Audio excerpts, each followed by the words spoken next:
بسم الله الرحمن الرحيم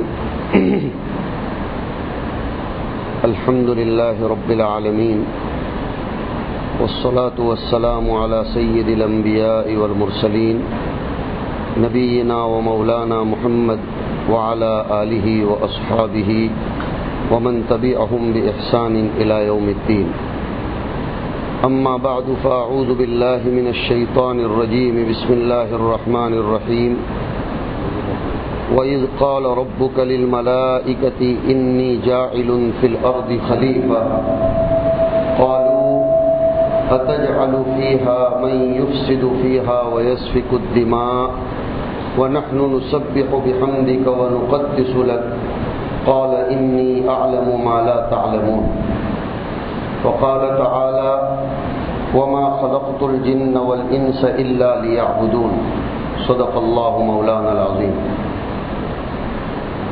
معزز علماء کرام، بھائیوں، دوستوں اور بزرگوں، اللہ رب العزت نے اس دنیا کو 14 منزلہ عمارت بنایا ہے۔ 7 آسمان ہیں اور 7 زمینیں ہیں۔ کہ 14 منزلہ عمارت میں سب سے درمیان اور بیچ کی منزل پر، فلور پر اللہ پاک نے انسان کو بسایا اور آباد کیا۔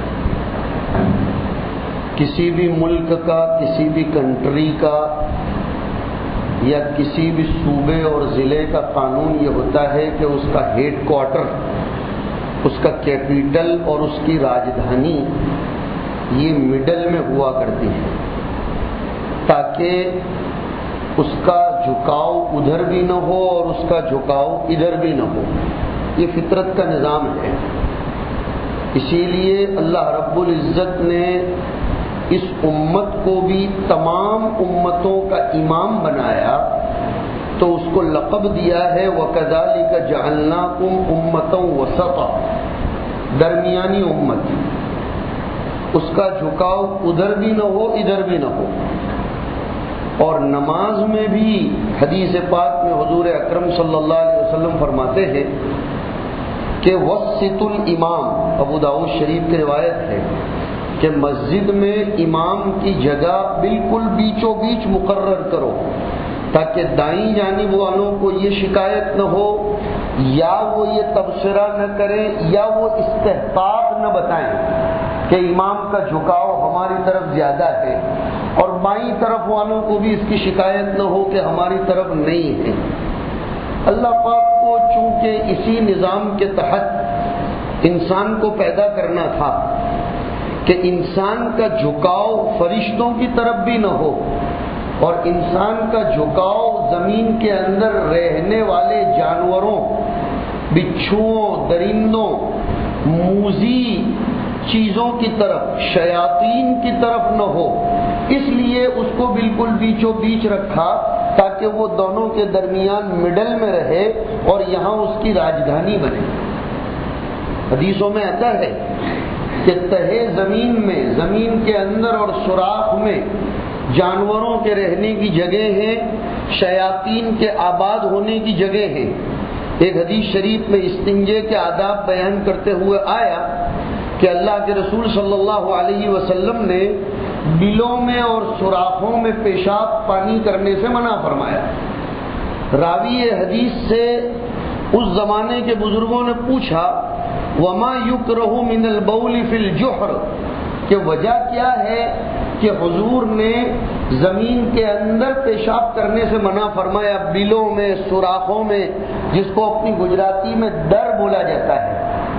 تو وہ راوی فرماتے ہیں کہ یقال انہا مساکن الجن، کہ حضور اکرم صلی اللہ علیہ وسلم کے زمانے سے یہ بات چلتی آئی ہے، لوگوں میں یہ بات مشہور ہے کہ جو مخلوق آنکھوں سے اوجھل ہے اس مخلوق کی رہائش گاہ یہ زمین کے اندر ہے۔ 2 قسم کی مخلوق آنکھوں سے اوجھل، ملائکہ بھی اوجھل، جنات بھی اوجھل، اور کچھ جانور بھی ایسے ہیں جو آنکھوں سے نظر نہیں آتے، تو ملائکہ کو اوپر کی دنیا میں بسا دیا اور کاٹنے والوں کو، ایذا رسانی کرنے والوں کو، تکلیف پہنچانے والوں کو، دنیا کے مفادات اور دنیا کے نفع کی راہ میں رکاوٹ بننے والی مخلوق کو نیچے پہنچا دیا۔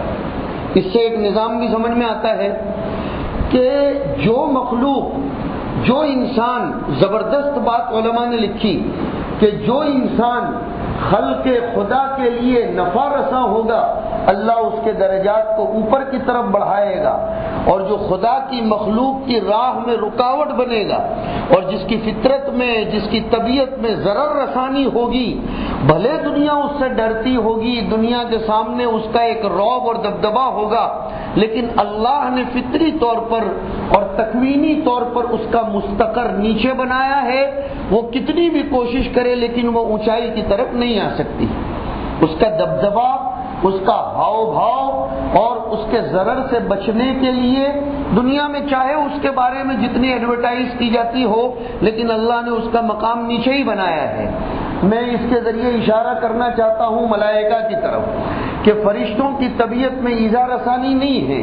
فرشتے انسانوں کے ساتھ نفع کا کام کرتے ہیں، اگر وہ کسی کو ختم بھی کرتے ہیں، اگر وہ عذاب بھی برساتے ہیں تو یہ نقصان نہیں ہے عذاب برسانا۔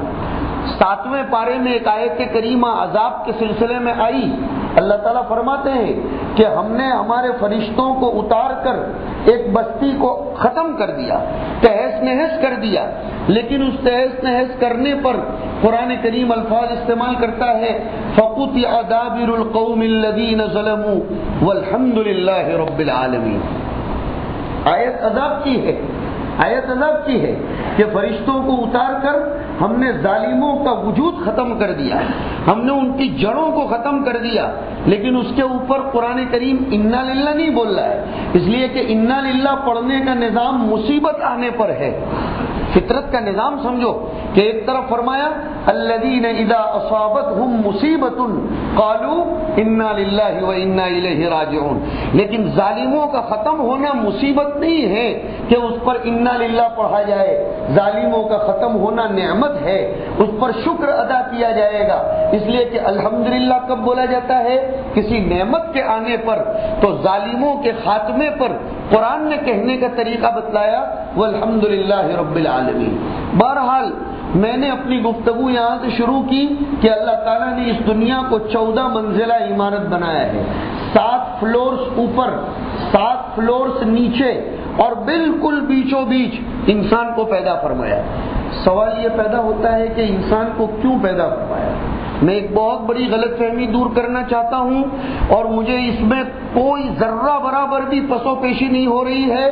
قرآن کا جو نظام ہے وہ سو ہے، قرآن کا جو پیغام ہے اس کے سامنے کوئی کتنی ایڑی چوٹی کا زور لگائے اور اپنی طرف سے قرآن کریم کی تحریف معنوی کرنے کی کوشش کرے، لیکن اسے قرآن کے نظام کے سامنے جھکنا چاہیے۔ اگر وہ نہیں جھکتا تو وہ قرآن کا عاشق نہیں کہا جائے گا۔ 2 آیتیں میں نے پیش کی۔ ایک آیت کریمہ میں اللہ تعالیٰ یہ فرماتے ہیں وَمَا خَلَقْتُ الْجِنَّ وَالْإِنسَ إِلَّا لِيَعْبُدُونَ، کہ میں نے جناتوں اور انسانوں کو عبادت کے لیے پیدا فرمایا۔ اور پہلے پارے کے رکوع نمبر 4 کی آیت نمبر 1 میں اللہ تعالیٰ فرماتے ہیں کہ میں نے انسان کو دنیا میں میرا نظام چلانے کے لیے پیدا فرمایا۔ اب دونوں کو جوڑو، ہم نے ان دونوں آیتوں کے اندر زبردست قسم کی خیانت کی ہے۔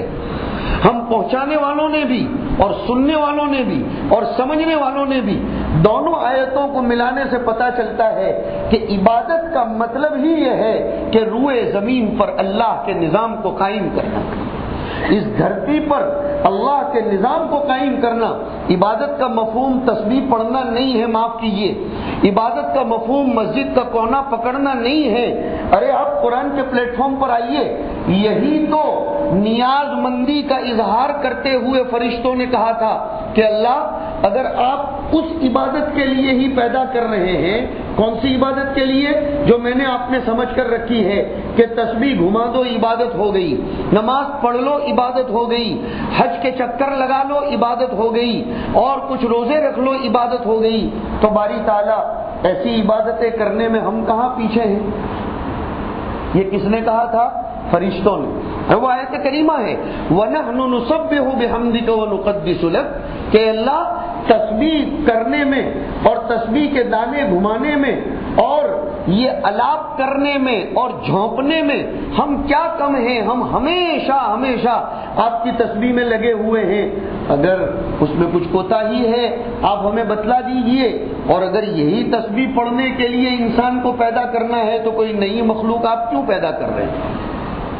اللہ تعالیٰ نے فرمایا تم سمجھتے ہی نہیں ہو، میں اس عبادت کے لیے انسان کو پیدا نہیں کر رہا ہوں جو عبادت تم کر رہے ہو۔ مجھے معلوم ہے کہ سجدے رکوع تمہاری طرف سے اتنے ہو رہے ہیں کہ بہت سے انسان تو ہفتے میں ایک دفعہ سجدہ کر کے میرے درگاہ کو بھول جاتے ہیں، وہ دوسری جمعہ کو آتے ہیں۔ بہت سے تو سال میں 2 مرتبہ ہی آتے ہیں، عید الفطر اور عید الاضحیٰ۔ بہت سے مسلمان یہ 3 ہی نماز پڑھتے ہیں، 8 60 اور کھاٹ۔ 8 یعنی جمعہ 8 دن، اور 60 کا مطلب 2 مہینے کی گیپ، عید الفطر اور عید الاضحیٰ، وہ 8-10 دن کو حذف کر دو تو وہ 60۔ اور کچھ مسلمان ایسے ہوتے ہیں جو کھاٹ والی نماز پڑھتے ہیں کہ کہیں جنازہ نظر آیا تو رومال باندھ کے بیچارے کھڑے ہو جاتے ہیں، وہ کھاٹ والی نماز۔ تو اے اللہ، اس سے زیادہ تو ہم آپ کی تسبیح بیان کرتے ہیں، ہم اتنی تسبیح بیان کرتے ہیں کہ ہمیں تو دوسری مرتبہ چانس بھی نہیں ملتا، ہم تو چانس تلاش کرتے ہیں۔ اللہ نے فرمایا انی اعلم ما لا تعلمون، مجھے معلوم ہے کہ میں کیا پیدا کرنا چاہ رہا ہوں۔ اب فرشتوں نے کہا اے اللہ، زمین کے اندر آپ ایسے انسان کو پیدا کر رہے ہیں جو لڑے گا، جھگڑے گا، فساد مچائے گا، خونہ مرکی کرے گا، دنیا کا نظام بگاڑے گا، آپس میں ٹکراؤ پیدا کرے گا، یہ سب۔ اللہ نے فرمایا کہ تم ایسے کیسے کہہ رہے ہو؟ تو فرشتوں نے جواب دیا، حدیثوں میں آتا ہے یہ جواب کہ اللہ پاک آپ نے زمین پر پہلے سے جناتوں کو پیدا کیا ہے، اور جناتوں کو ہم نے دیکھا کہ وہ لڑتے ہی رہتے ہیں، مرتے ہی رہتے ہیں، جھگڑتے رہتے ہیں، کسی کو ستاتے رہتے ہیں، کسی کی راہ میں رکاوٹ بنتے ہیں، کسی کے گھر کا سکون برباد کر دیتے ہیں، چھین لیتے ہیں، کسی عورت پر عاشق ہو کر، کسی مرد پر عاشق ہو کر، کسی کے راستے میں رکاوٹیں ڈال کر، چوری کر کے، طوفان کر کے۔ تو ایک مخلوق سے تو ابھی نویڑا آیا نہیں ہے، یہ دوسری مخلوق کیسے پیدا کی جا رہی ہے؟ وہ بھی بدماشی کرے گی۔ اللہ تعالیٰ نے اس وقت جواب دیا تھا۔ خدا کرے کہ اللہ کے جواب کا وہ بھرم باقی رکھنے میں میرا اور آپ کا انتخاب ہو جائے۔ میں نے ایک لفظ استعمال کیا کہ اللہ پاک نے جو جواب فرشتوں کے سامنے دیا تھا وہ یہ جواب دیا تھا کہ جنات کی فطرت ہی میں نے بدماش پیدا کی، لہذا جناتوں کی طرف سے، شیاطین کی طرف سے خیر کی کوئی امید نہیں رکھی جا سکتی۔ اگر کوئی باپو، کوئی عامل کسی جنات کو نکالتے وقت پرومس لے لے اور وہ جنات کچھ بھی بیان دے دے، لیکن کتابوں میں آتا ہے کہ اس کے بیان کا کوئی اعتبار نہیں، اس لیے کہ وہ جھوٹی مخلوق ہے۔ تو اللہ پاک نے فرمایا انسان ایسی مخلوق نہیں ہے، انسانوں میں نے دونوں قسم کی آئٹمیں پیدا کی، اچھے انسان بھی پیدا کیے ہیں اور برے انسان بھی پیدا کیے۔ اور جب کسی کلاس میں، کسی درسگاہ میں، کسی کمپنی اور کسی فیکٹری میں یا کسی نظام کے اندر اگر سبھی اچھے ہی اچھے ہوں تو کسی کو مینیجر بنانے کی ضرورت پڑتی ہے؟ بیکار خاموخواہ کیوں پگار دینے کا؟ بھائی سب اپنا اپنا کام وقت پر کر رہے ہیں تو پھر بلا وجہ ایک آدمی کو روکنے کی کیا ضرورت؟ اور اگر سبھی برے ہیں تو کوئی فائدہ ہی نہیں ہے، اس لیے کہ پورا تالاب ہی گندا ہے، اب اس میں زمزم ڈالنے کا فائدہ ہی کیا؟ پورا تالاب گندا ہے۔ تو اب دیکھو اللہ کا نظام سمجھو کہ انسانوں کو مکمل طور پر اچھا بھی نہیں بنایا، اس لیے کہ تمام انسان اچھے ہوتے تو اس میں خلیفہ پیدا کرنے کی ضرورت کیا تھی؟ حضرت آدم علیہ السلام کی شکل میں اس میں مانیٹر بنانے کی، اس میں اپنا نظام چلانے کی ضرورت کیا تھی؟ اور سبھی برے ہیں تو اللہ کو ایک نظام چلانے کی، اپنی کتابیں اتارنے کی، اپنے رسولوں کا سلسلہ جاری کرنے کی کیا ضرورت؟ نہیں۔ کچھ انسان اچھے بھی ہیں، کچھ انسان برے بھی ہیں، اچھوں کو ان کی اچھائی کا بدلہ ملے، بروں کو ان کے کرتوت کی سزا ملے، اور دنیا میں میرا ایک ایڈمنسٹریشن قائم ہو، ایک ایڈمنسٹریشن قائم ہو۔ یہ ایڈمنسٹریشن یہ میں آخرت میں بناتا ہوں، آسمانوں میں بناتا ہوں، وہ ایڈمنسٹریشن میں اوپر بیٹھے بیٹھے بنا تو دیتا ہوں، لیکن لاگو کرنے کے لیے میں ایک مخلوق پیدا کر رہا ہوں۔ دو چیزیں ہیں، ایک ہے قانون بنانا اور ایک ہے اس قانون کو عملی شکل دینا۔ اس کو نافذ کرنا. جیسے بڑا جو باس ہوتا ہے وہ چیمبر میں بیٹھ کر قانون کو پاس کرتا ہے، لیکن یہ قانون اس نے اپنے چیمبر میں بنا دیا، قانون بنا دیا. راشٹرپتی قانون بناتا ہے لیکن لاگو کرتا ہے وڈا پردھان، اور وڈا پردھان بھی کھرڑا پاس کرتا ہے، مگر پھر اس کو آگے اسے بڑھا کر ہوم منسٹری ڈپارٹمنٹ کو یہ پہنچانا پڑتا ہے. پھانسی کی سزا ہو، معافی کی سزا ہو، یا ٹریفک کے اصول ہوں، کوئی بھی ضابطہ ہو، لیکن ہوم منسٹری ڈپارٹمنٹ کو لاگو کرنا پڑتا ہے. اب آپ یہ کہیں کہ وڈا پردھان ہے، راشٹرپتی ہے، تو ہوم منسٹر کی کیا ضرورت؟ آپ سب حضرات جانتے ہیں ہوم منسٹری کی ضرورت یہ قانون کو نافذ کرنے کے لیے ہے.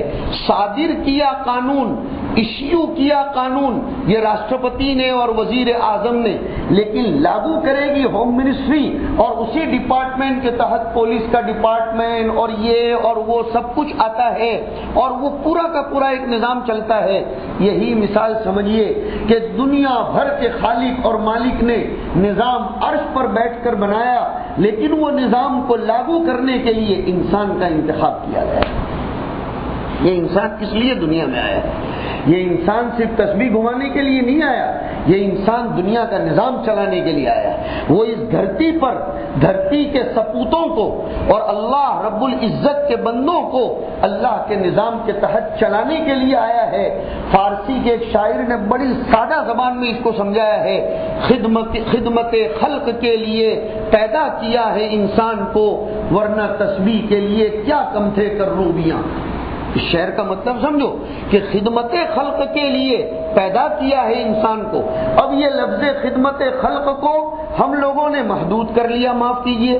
ہم سمجھتے ہیں کسی غریب کو کھانا پہنچا دینا اسی کا نام خدمت، کسی بیمار کی بیمار پرسی کر لینا، اس کو پھل فروٹ پہنچا دینا اسی کا نام خدمت، اور کسی کے ہاتھ پیر دبا دینا، انجیکشن لگوا دینا یا اس کی دوا دارو کروا دینا اسی کا نام خدمت. کسی بیوہ کو ہر مہینے کچھ پہنچا دینا اسی کا نام خدمت نہیں. خدمت کا لفظ ہوتا ہے مخلوق کو جتنی ضرورتیں ہیں، اب مخلوق کی ضرورتوں میں یہ بھی ہے مخلوق کی جہالت کو دور کرنا، مخلوق میں چلنے والے غلط نظام کو دور کرنا، مخلوق کو انصاف دلوانا، اور مخلوق میں خدائی نظام کو جاری کرنا، اور مخلوق کو جنت کے راستے کی طرف لانا، مخلوق کو بے چینی سے نکالنا، مخلوق کو صحیح راہ کی طرف لے جانا، اور مخلوق میں پھیلی ہوئی تشدد کو، انارکی کو، پراگندگی کو اور غلط قسم کے نظام کو دور کرنا، یہ بھی مخلوق کی خدمت ہے. یہ ساری چیزیں خدمت خلقت میں داخل ہیں، اور اس لیے انسان کو پیدا کیا ہے. پھر میں وہ دو آیتیں دہراتا ہوں بیچ میں تاکہ گیپ ہونے کی وجہ سے ذہن ادھر ادھر نہ ہو جائے. ہم نے صرف ایک آیت سمجھی کہ میں نے جنات اور انسانوں کو عبادت کے لیے پیدا کیا. ہم میں سے ہر آدمی عبادت کا مفہوم لے کر بیٹھ گیا کہ عبادت کا مطلب نمازیں پڑھ لینا، روزے رکھ لینا، حج کر لینا. یہ پہلے پارے والی آیت کی طرف کوئی جاتا ہی نہیں کہ انسان کو جب پیدا کیا گیا تو اللہ نے فرشتوں کے سامنے یہی کہا تھا میں اپنا خلیفہ پیدا کر رہا ہوں، میں تسبیح گھمانے والا پیدا نہیں کر رہا ہوں. تسبیح گھمانے کے لیے تو تم ہو. فرشتوں نے تبھی تو کہا کہ ہم آپ کی تسبیح بیان کر رہے ہیں. اور اسی لیے اب اللہ رب العزت نے فرشتوں کو خاموش کرنے کے لیے انسان کا امتحان لیا کہ فرشتوں کو برا نہ لگ جائے. وہ ہمیشہ کے حاضر باش خدام اور غلام تھے، تو اللہ پاک نے انسان کو بلا کر پوچھا یہ کیا ہے؟ کہ یہ دیوار ہے. یہ کیا ہے؟ تو کا پنکھا ہے. اور یہ کیا ہے؟ تو کا یہ ڈنڈا ہے. اور یہ کرسی ہے، وغیرہ وغیرہ. اب اللہ تعالیٰ نے انسان کو پوچھا اس کا کیا کام ہے بتاؤ، میں نے اس کو کیوں پیدا کیا؟ قیامت تک آنے والی دنیا میں جتنی چیزیں پروڈکٹ ہونے والی تھی، کریٹ ہونے والی تھی، تمام چیزوں کی صورت مثالیہ اللہ تعالیٰ نے اسکرین پر حضرت آدم علیہ السلام کے سامنے رکھ دی اور دونوں کو جمع کیا کلاس روم میں. فرشتوں کو بھی بٹھایا، انسان کو بھی پیدا کیا، اور پھر اس سے پوچھا بتاؤ اس کا کیا کام ہے؟ کہ یہ وال ہے، دیوار، تاکہ باہر کی ہوا ڈائریکٹ نہ لگے، گرم ٹھنڈی ہوا انسان کی حفاظت ہو جائے، وغیرہ وغیرہ. دیوار کے جتنے بھی فائدے. فرشتوں نے پوچھا تم بتلاؤ. فرشتوں نے کہا سبحانک لا علم لنا الا ما علمتنا. ہم تو کچھ بھی نہیں جانتے، ہم اتنا ہی جانتے ہیں جتنا آپ نے ہمیں بتلایا ہے۔ تب میں نے تمہیں کیا بتلایا؟ کہ آپ نے ہمیں بتلایا ہے یا غفور، یا رحیم، یا رزاق، یا تواب، یا اللہ، یا رحمان، یا رحیم، یہ تسبیح پڑھتی رہنے کی۔ کہا یہی تو بات ہے، تم بتلاؤ یہ دیوار کا کیا کام ہے؟ کام نہیں بتلا سکتے۔ سبحانک لا علم لنا الا ما علمتنا انک انت العلیم الحکیم۔ اللہ تعالیٰ نے حضرت آدم سے پھر کہا انبئہم باسمائہم، بتلاؤ یہ کیا کیا چیزیں ہیں۔ مفسرین نے لکھا ہے آدم علیہ السلام نے پھر پھر بیان کرنا شروع کر دی۔ خالی نام نہیں بتلایا آدم نے کہ اس کا نام پنکھا ہے، اس کا مقصد بھی بتلایا، اس کا نام یہ ہے، اس کا مقصد بھی بتلایا۔ اب اللہ تعالیٰ نے فرشتوں سے فرمایا الم اقل لکم، میں نے تمہیں پہلے ہی کہا تھا کہ انی اعلم غیب السماوات والارض، میں جانتا ہوں کہ میں یہ خلیفہ کیوں پیدا کر رہا ہوں۔ مجھے دنیا میں ایک مخلوق پیدا کرنی ہے نظام چلانے کے لیے۔ اب نظام چلانے کے لیے تسبیح نہیں کام آتی، نظام چلانے کے لیے نمازیں کام نہیں آتی، نظام چلانے کے لیے مخلوق کی ہر چیز کی مصلحت کا جاننا ضروری ہے، مخلوق کی منفعت اور اس کی مضرت کا جاننا ضروری ہے کہ کون سی چیز میں مخلوق کا کیا نفع وابستہ ہے اور اس مخلوق کو کون سی چیز نقصان پہنچا سکتی ہے۔ یہ جب انسان جانے گا تو پھر انسان وہ مضرت رساں چیزوں کو دور کرے گا اور منفعت رساں چیزوں کو مخلوق تک پہنچانے کی کوشش کرے گا۔ یہ امتحان میں حضرت آدم علیہ السلام پاس ہو گئے۔ مجھے یہ پوری ڈیٹیل سمجھا کر مجھے اپنے آپ کو بھی اور آپ سب کو بھی یہ بتلانا ہے کہ ان دونوں آیت کریمہ کی ترازو میں آپ اپنے آپ کو تول لیں اور دنیا کے پیغام کو بھی تولیں۔ کیا ہم نے دنیا کے اندر اللہ تعالیٰ کی خلافت کا منصب ادا کیا ہے؟ کیا ہم نے دنیا کے اندر اللہ تعالیٰ نے ہمیں جس مقصد کے لیے پیدا کیا ہے انی جاعل فی الارض خلیفتن، کون سا مقصد؟ نظام خداوندی کو لاگو کرنا، اللہ کے بنائے ہوئے سرکولر کو نافذ کرنا۔ میں نے سمجھایا ابھی آپ کو کہ خدا نے سرکولر بنایا، اب اس کو نافذ کرنا ہے۔ کیا ہم نے اپنے مسلمان بھائیوں میں، اپنے نان مسلمز بھائیوں میں، دنیا میں بسنے والی مخلوق کے سامنے اللہ کا نظام پہنچایا؟ کیا ہم نے انہیں سمجھایا؟ کیا ہم نے دنیا کو انصاف دلایا؟ کیا ہم نے دنیا کو ظلم سے نکالا؟ کیا ہم نے دنیا میں ہونے والی مضرت رساں مخلوق کو ختم کیا؟ کیا ہم نے اللہ کے ایڈمنسٹریشن کے خلاف ہونے والی حرکتوں کو ختم کیا؟ اگر ختم نہیں کیا ہے، ہماری نمازیں کام کی نہیں ہیں، ہماری عبادتیں کام کی نہیں ہیں، ہمارا کچھ بھی کام کا نہیں ہے، اس لیے کہ یہ تسبیح اور یہ عبادت آلریڈی ایک مخلوق کر ہی رہی تھی، آلریڈی ایک مخلوق کر رہی تھی۔ خدا کو ان عبادتوں کی کوئی ضرورت ہی نہیں تھی۔ اس نے صاف بول دیا ہے یا ایھا الناس انتم الفقراء الی اللہ واللہ هو الغنی الحمید۔ اس نے مسلم شریف کی روایت میں اپنے نبی کے پاس یہ پیغام کہلوا دیا کہ اے نبی آپ کہہ دیجئے اگر ساتوں آسمان ساتوں زمینیں میرے لیے سجدہ کرنے پر جمع ہو جائیں اور میری تسبیح کے گن گانے پر آ جائیں ما زاد فی ملکی شیئا، میری بزرگی میں کوئی زیادتی ہونے مجھے ضرورت ہی نہیں ہے نا، اس لیے کہ تمہاری تسبیح پڑھنے سے میرا کیا فائدہ؟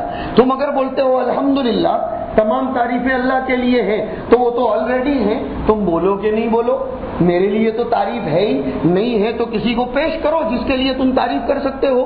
تم بولتے ہو سبحان اللہ، اللہ کی ذات تمام عیوب سے پاک ہے، تو میں آلریڈی پاک ہوں، میرے اندر کوئی عیب ہے تو بتاؤ۔ جب میرے اندر تم کوئی عیب بتا ہی نہیں سکتے تو تمہارے سبحان اللہ کہنے سے میرا کیا فرق پڑنے والا ہے؟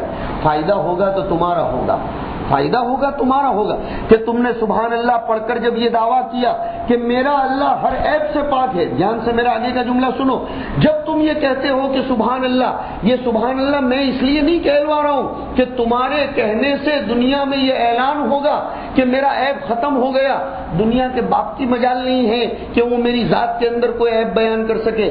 میں اس لیے کہلوا رہا ہوں کہ جب تم یہ بولو گے کہ میرا خدا ہر عیب سے پاک ہے تو تمہارے اندر یہ آواز پہنچے گی کہ میرے خدا کے نظام بھی ہر عیب سے پاک ہے، اور جب میرے خدا کا نظام ہر عیب سے پاک ہے تو وہ نظام میں دنیا میں لاگو کیوں نہ کروں؟ وہ نظام کیوں میں دنیا میں، اب جب وہ نظام میں لاگو کروں گا تو دنیا کا پورا نظام بے عیب ہو جائے گا، دنیا میں سے بے چینی ختم ہوگی، دنیا کو انصاف ملے گا، دنیا کو سکون کی نیند ملے گی۔ یہی نظام حضور نے بھی پہنچایا۔ مجھے معاف کیجئے، حضور نے 13 سال کی زندگی میں پہلے نماز کی محنت نہیں کی، حضور نے 13 سال کی زندگی میں دنیا کو روزہ نہیں دیا، حضور نے 13 سال کی زندگی میں حج نہیں دیا، بلکہ مدینہ منورہ آنے کے بعد بھی 8 سال تک حضور نے حج نہیں فرمایا، دنیا میں اللہ کا نظام قائم کیا۔ 13 سال تک اللہ کا خوف پیدا کیا، پھر 8 سال آنے کے بعد، مدینہ منورہ آنے کے بعد اس نظام کے راستے میں جتنی رکاوٹیں آ رہی تھی، تمام رکاوٹوں کو دھیرے دھیرے ایک ایک قبیلے کو ختم کرتے چلے گئے۔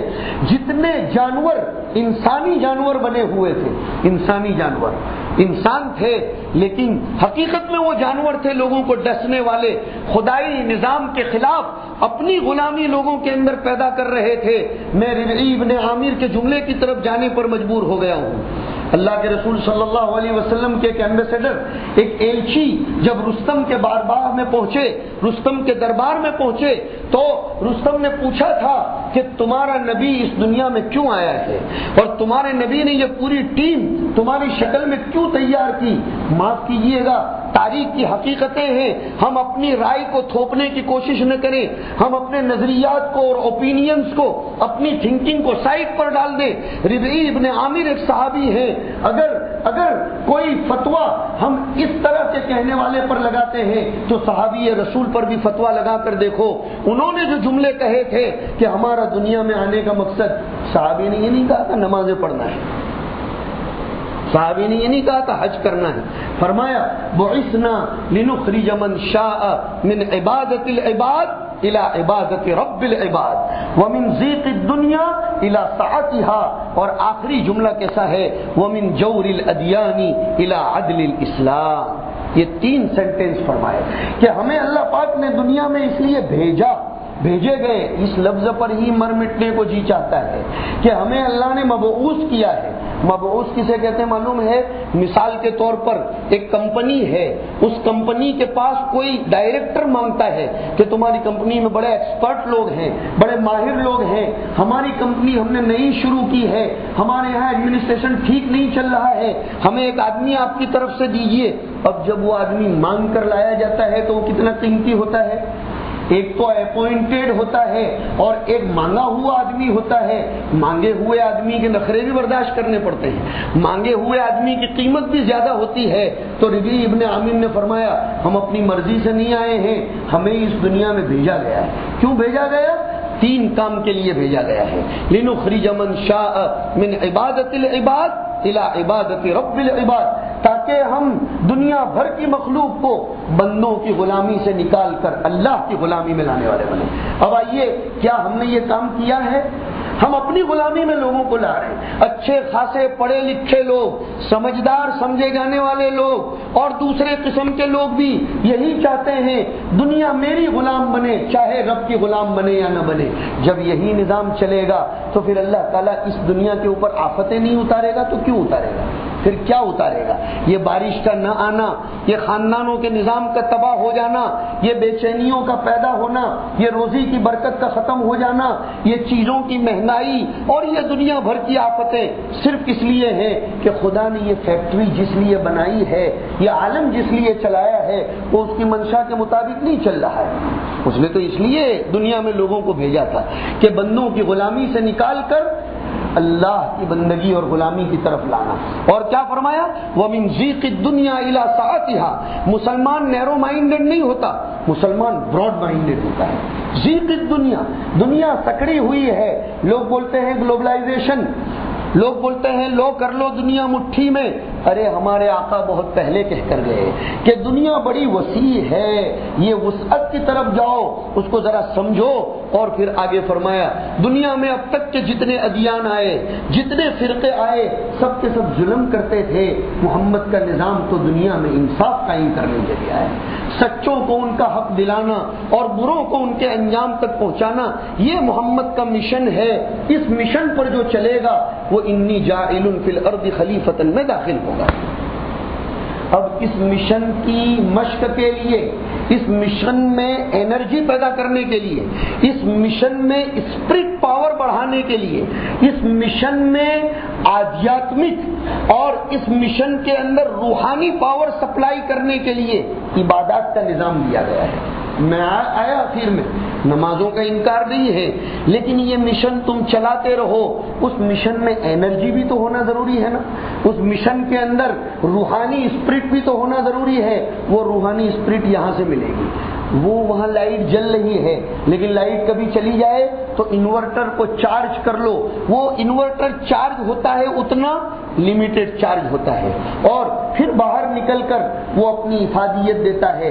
روزے اسی نظام میں مضبوطی کے لیے اللہ رب العزت نے عنایت فرمائے کہ آدمی کی روحانیت مضبوط بنے، اس لیے کہ انسان دو چیزوں سے ہے، انسان دو چیزوں سے، ایک اس کا جسم شریر اور ایک اس کی آتما ہے۔ اب یہ دونوں مل کر دنیا کے اندر کام کرتے ہیں۔ شریر کے ذریعے دنیا میں اپنی طاقت استعمال ہوگی، ذہن کے ذریعے اپنی صلاحیت استعمال ہوگی، لیکن روحانیت کا ہونا بھی تو ضروری ہے۔ اب اگر کوئی آدمی میرے بیان کا ایک پہلو لے لے، ہم دنیا میں اللہ کا نظام قائم کریں گے، نماز گئی، ہاں روزے سے ہمیں کیا، نہیں ہو سکتا ایسا، نہیں۔ اندر کی آتما مضبوط ہوگی، وہ آتما ایک بادشاہ ہوتی ہے، اس لیے کہ جیون کی نربھرتا آتما پر تو ہے، جیون کی نربھرتا برین پر نہیں۔ اور یہاں پڑھا لکھا طبقہ بھی بیٹھا ہے، بس 2-5 منٹ میں اپنی گفتگو ختم کروں۔ اب تک ڈاکٹروں کے ٹیبل پر بھی یہ گفتگو ہے اور مفتیان کرام بھی پریشان ہے کہ what is the definition of death, مرنا کس کو کہا جاتا ہے؟ ہارٹ کے بند ہو جانے کا نام موت ہے یا دماغ کی حرکت بند ہو جانے کا نام موت ہے؟ پریشان ہے دنیا اس معاملے میں۔ ڈاکٹر لوگ کیا بول رہے ہیں، دوسرے لوگ کیا بول رہے ہیں، کوئی بولتا ہے دماغ اپنا کام کرنا بند کر دے یہ موت ہو گئی۔ ابھی کینیڈا جب میں گیا تھا تو میرے ایک دوست مجھے ملے، مولانا تقی عثمانی صاحب دامت برکاتہم کے بہنوئی ہوتے ہیں، وہ روزانہ میرے پاس بیٹھنے آیا کرتے تھے۔ انہوں نے مجھے کہا کہ مولانا یہ ہماری نسلوں کو یہی نہیں معلوم۔ مجھے بڑی اچھی بات یاد آ گئی اخیر میں، معاف کیجئے میں بہت مدت کے بعد آپ کے ساتھ بیٹھا ہوں، اگر 2-4 منٹ زیادہ ہو جائے، آپ کا وقت چلا جائے تو معاف کرنا۔ وہ مجھے کہہ رہے تھے مولانا یہ اسلامی اصطلاحات ختم ہو جانے کا ہمارے جنریشن پر اتنا بڑا نقصان ہوا۔ انگلش میڈیم میں اپنے بچوں کو پڑھانے والے لوگ دھیان سے اس بات کو سنیں کہ اسلام نے جو اصطلاحیں دی ہیں، اسلام نے جو ورڈز دیے ہیں، اس کے ختم ہو جانے اور انگریزی زبان کے گھروں میں آ جانے کا نقصان اتنا بڑا ہوا کہ اس نے کہا کہ ایک مرتبہ میں اپنے بچے کے ساتھ بیٹھا ہوا تھا تو میرے بچے نے مجھ سے کہا کہ پاپا there is no difference between the dates of human body and between the dates of torch جانتے ہو نا ٹارچ؟ انہوں نے مجھے اس طرح سمجھایا، بیٹری ٹارچ کا وہ بھی ڈیڈ ہو جاتی ہے اور انسان بھی ڈیڈ ہو جاتا ہے۔ بیٹری ڈیڈ ہو جاتی ہے تو اس کو پھینک دیا جاتا ہے، اس کو کون دوبارہ لاتا ہے؟ انسان بھی ڈیڈ ہوتا ہے تو اس کو قبر میں پھینک دیتے ہیں، ڈال دیتے ہیں، کوئی جلا دیتا ہے، کوئی توڑ کے اس کو ربش باکس میں ڈال دیتا ہے اور کوئی اس کو کچرا پٹی میں ڈال دیتا ہے، کوئی کھڈے میں ڈال دیتا ہے۔ انسان کا بھی یہی ہے۔ تو یہ میری سمجھ میں نہیں آتا کہ یہ آپ لوگ یہاں گھر میں بیٹھے بیٹھے تعلیم کرتے ہو کہ مرنے کے بعد کی بھی ایک زندگی ہے اور پھر اللہ کے سامنے جواب دینا ہے، مرنے کے بعد دوبارہ کھڑا ہونا ہے۔ یہ کیا مصیبت ہے جب موت کا نام آپ نے یہی رکھا کہ ڈیڈ باڈی؟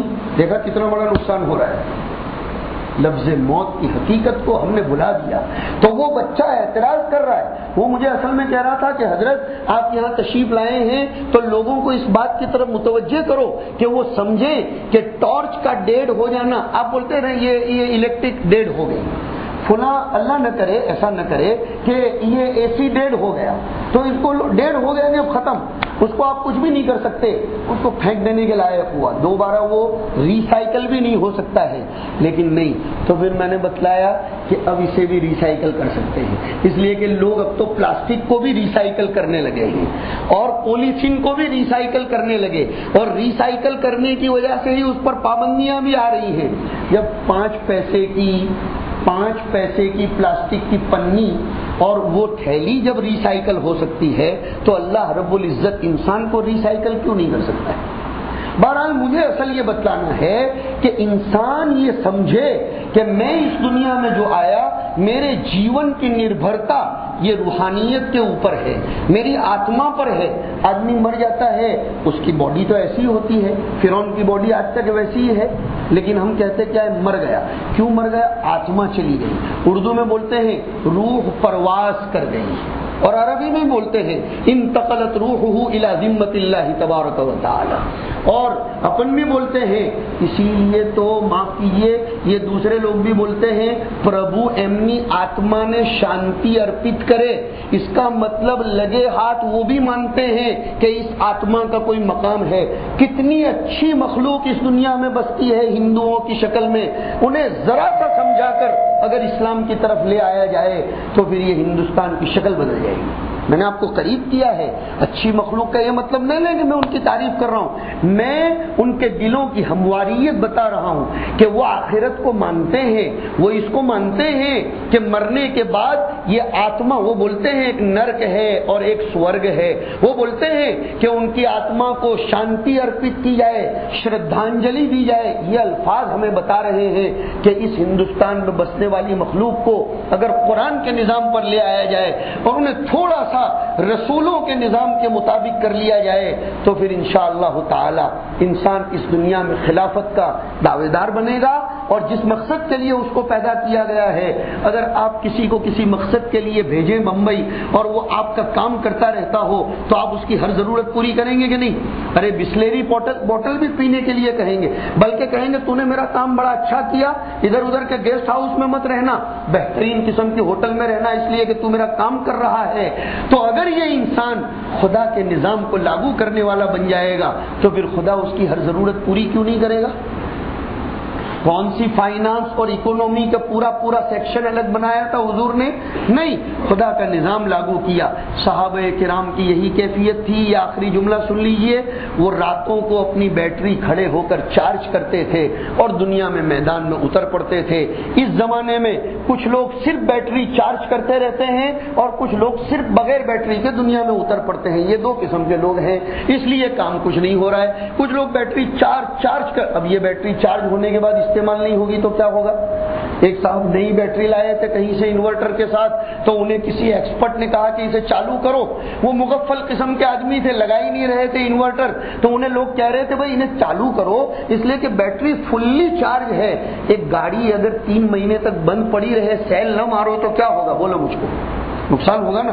تو اب اگر ہم نمازیں پڑھ کے قرآن پڑھ کے برابر مضبوط بنتے ہیں، انرجی آئی، لیکن یہ انرجی باہر سپلائی نہیں کرتے تو کیا ہوگا؟ کتنی پیاری مثال ہے، اس کو باہر سپلائی کرنی پڑے گی، اس کے وائر دینے پڑیں گے، اور سپلائی کرنے کا مطلب یہی ہے کہ یہ میسج دنیا کے سامنے ہمیں عام کرنا پڑے گا، خدا کا نظام قائم کرنا پڑے گا۔